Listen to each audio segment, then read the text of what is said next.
machinery đây đi xem rồi quý rồi anh trai mẹ cái này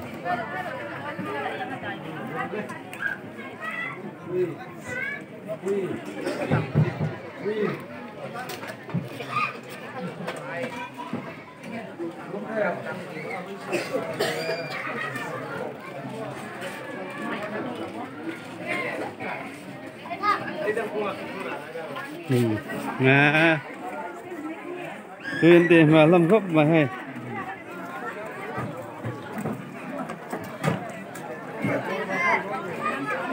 cái treo rùa cho giờ này giờ này nấu là ăn đi con rồi nhá đây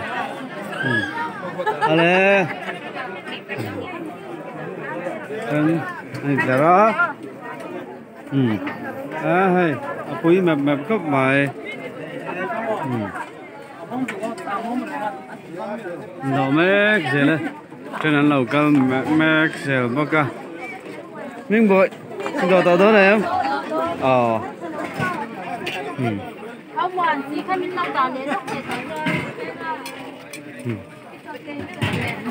cô sang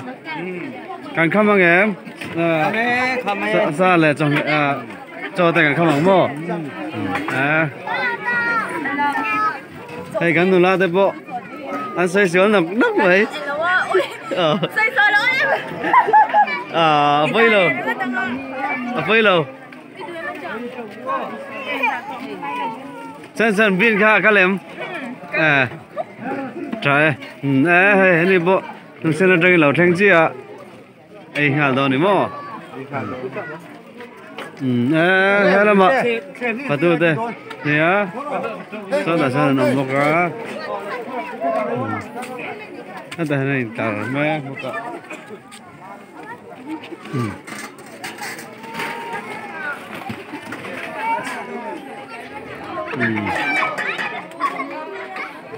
tao nó sẽ khóc mày hay